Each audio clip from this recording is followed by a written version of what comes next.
Halo, jumpa kembali di Money Outlook Juni 2021 oleh Putra Hurun Sekuritas Indonesia. Nah, untuk ini akan kembali dibahas mengenai ekonomi overview dan outlook. Untuk global ekonomi pada bulan lalu masih seputar inflasi Amerika yang relatif mengalami kenaikan tinggi ya, dan juga data beberapa data ekonomi yang membaik. Ini menimbulkan kekhawatiran akan inflasi yang cepat dan sehingga The Fed berpotensi akan menaikkan suku bunga lebih cepat dari perkiraan. Itu yang dikhawatirkan oleh pasar pada bulan lalu. Nah, tapi meskipun demikian, The Fed masih menyatakan belum akan menaikkan suku bunga dalam waktu dekat dan inflasi diperkirakan hanya bersifat sementara. Namun beberapa pejabat The Fed itu menyatakan akan mempertimbangkan untuk mulai diskusi pengurangan program obligasi. Nah, untuk jadwal pertemuan The Fed yang terdekat itu pada tanggal 15 sampai 16 Juni 2021.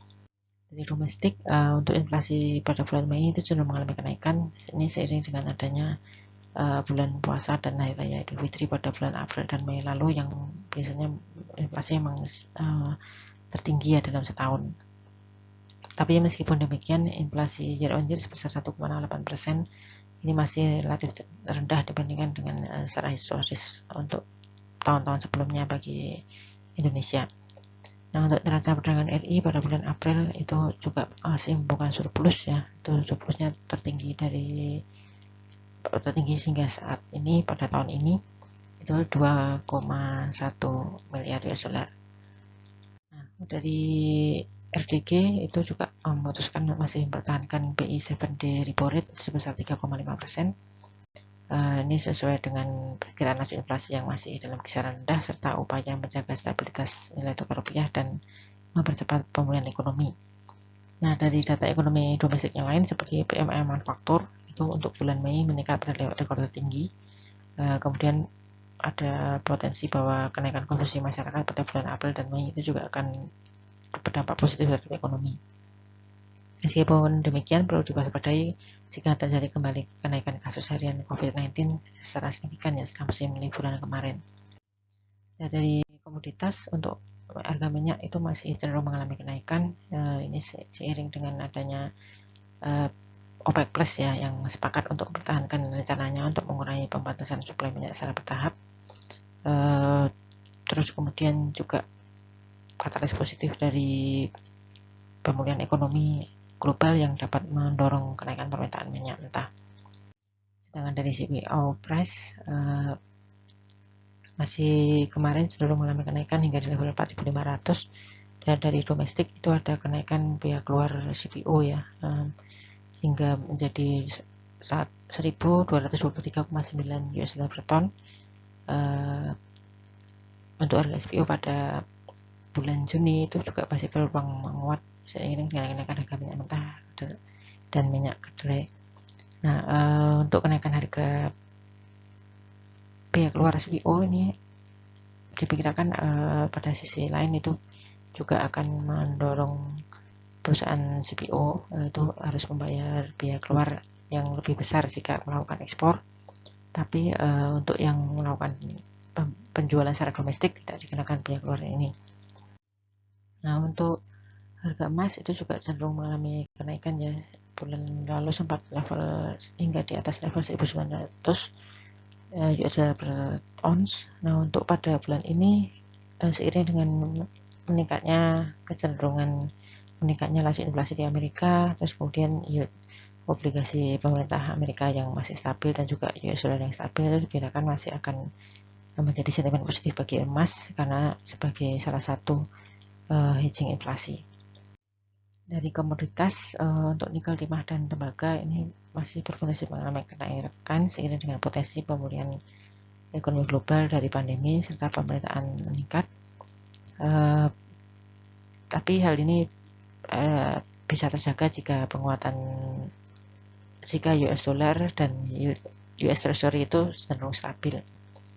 Nah, juga China juga menyatakan akan melakukan langkah-langkah untuk menurunkan harga komoditas yang dianggap sudah terlalu tinggi.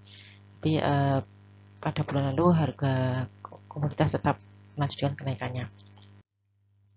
Nah, dari harga batubara itu kemarin menguat hingga level 110 per ton. Ini kenaikan yang cukup signifikan karena kenaikan permintaan batubara di China yang akibat adanya musim hujan yang curah hujan yang tinggi, terus kemudian juga kenaikan harga batu bara domestik yang terlalu tinggi itu membuat China harus melakukan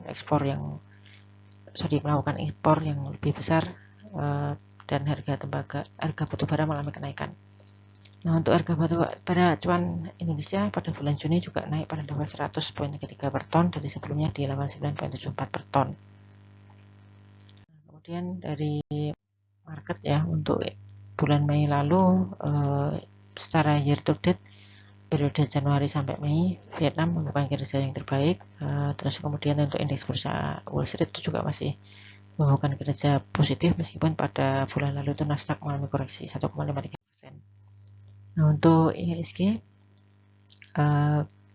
pada bulan lalu itu turun 0,8%. Ini akibat disebabkan oleh kekhawatiran kenaikan kasus COVID-19 ya, di domestik jika kembali dari musim liburan lalu, dan jika itu terjadi itu berpotensi akan menunda pemulihan ekonomi, sehingga pada periode Januari sampai Mei IHSG itu mengalami koreksi 0,53% year to date. Kemudian dari outlook untuk bulan ini ya, itu pasar akan masih mempercermati dari inflasi dan data tenaga kerja di Amerika, juga pertemuan The Fed pada tanggal 15 sampai 16 Juni apakah akan mulai mengurangi program pembelian obligasinya. Terus kemudian dari domestik, pasar akan mencermati apakah benar akan ada kenaikan kasus COVID-19 di domestik. Terus juga pasar akan mencari indikasi pemulihan ekonomi dari beberapa data ekonomi dan juga perkembangan harga komoditas.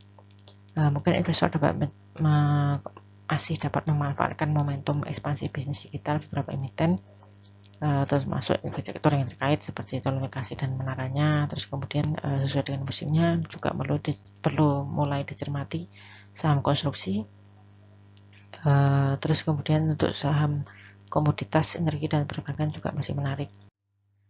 Secara teknikal untuk IHSG pada bulan ini diperkirakan bergerak di level support 5883 sampai 5909 dan resisten di 6115 sampai 6195. Untuk jika melewati resisten itu untuk targetnya di 6220. Nah, untuk beberapa saham yang mungkin bisa dicermati seperti BNI, Harum, Astra, Jasa Marga, dan Mandiri. Demikian dari kami, terima kasih semua atas perhatiannya.